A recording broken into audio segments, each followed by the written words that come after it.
Tutorial pengelolaan kinerja di aplikasi PMM. Bagaimana caranya? Bapak dan Ibu tinggal masuk ke aplikasi PMM, lalu masukkan biodatanya sehingga masuk seperti ini. Sudah ada halo, nama Bapak dan Ibu. Setelah di sini, di bagian beranda masuk ke pengelolaan kinerja. Nah, setelah masuk ke pengelolaan kinerja, ganti dulu periodenya. Sekarang periode Juli Desember, lalu tinggal pilih. Nah, setelah ganti periode, klik dulu, lalu klik sebagai pegawai. Nah, di sini kita mulai, kalau di sini periodenya sudah sesuai, Juli Desember, kita mulai klik ke perencanaan kinerja. Lalu dicek dulu datanya, kalau sudah benar, klik data sudah benar, lalu klik data sudah benar. Nah, di sini Bapak dan Ibu tinggal melihat rapot pendidikan yang merahnya. Ini rapot pendidikan yang hijau, ini rapot pendidikan yang masih merah. Nah, di sini tinggal dipilih rapotnya mau yang mana yang akan diperbaiki.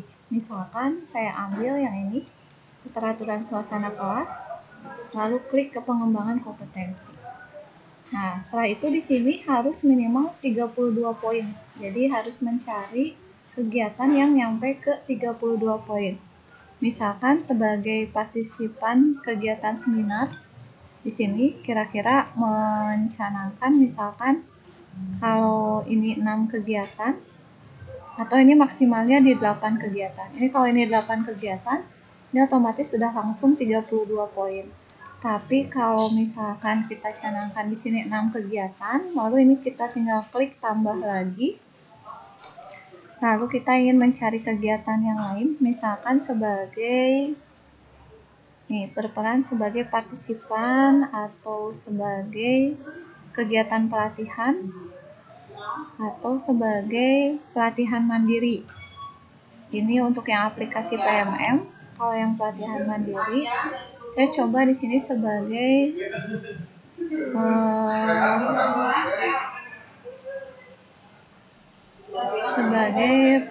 partisipan dalam komunitas belajar. Saya coba dicari terlebih dahulu.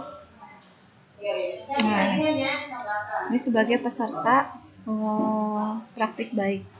Di sini misalkan saya ambil 2 kegiatan. Kita lihat ini jumlahnya sudah 32. Jadi artinya di sini saya memerlukan sertifikat nanti seminar sebanyak 6 kegiatan dan sertifikat sebagai peserta praktik baik dalam komunitas belajar itu sebesar 2 kegiatan. Ini sudah 32 sesuai perhitungan minimum. Lalu ke tugas tambahan.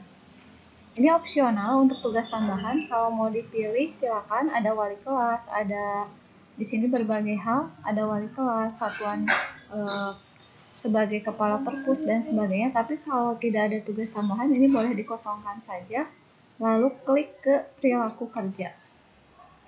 Nah, di perilaku kerja ini apa yang menjadi fokus dari Bapak dan Ibu? Ini tinggal dipilih, misalkan fokusnya ingin memahami kebutuhan peserta didik, identifikasinya misalkan mengidentifikasi kebutuhan secara proaktif.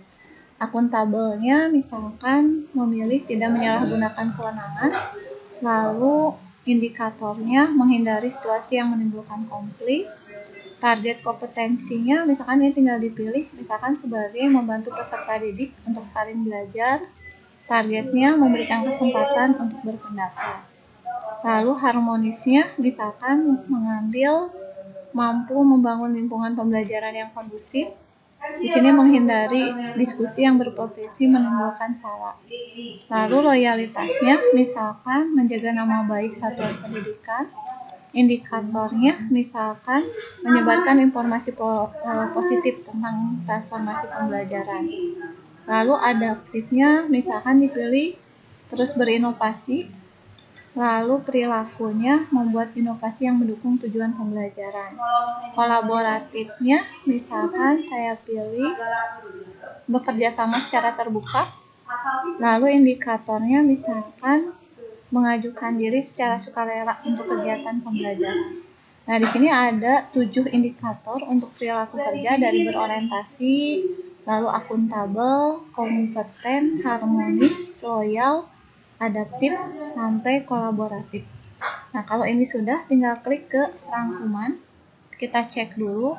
Di sini hasil rencana kinerjanya tadi fokusnya itu untuk keteraturan suasana kelas. Lalu untuk target kinerjanya tadi ikut seminar sebanyak 6 kegiatan, ikut sebagai peserta kombel 2 kegiatan. Lalu di sini nanti ada KOSP yang harus diupload oleh kepala sekolah sama kehadiran. Dan ini target perilaku untuk semester ini, Juli sampai Desember. Lalu tinggal klik lanjutkan. Nah, ini tinggal ajukan. Oke, dari sini kita klik ke beranda sambil menunggu atasan menyetujui. Tinggal menunggu atasan menyetujui.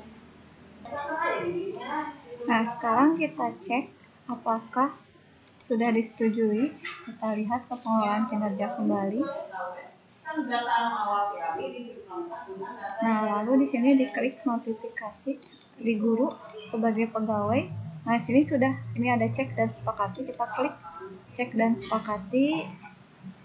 Lalu klik ke kinerja tambahan, ke perilaku, dan ini klik sepakati. Nah, di sini kita tinggal checklist, lalu ini sepakat.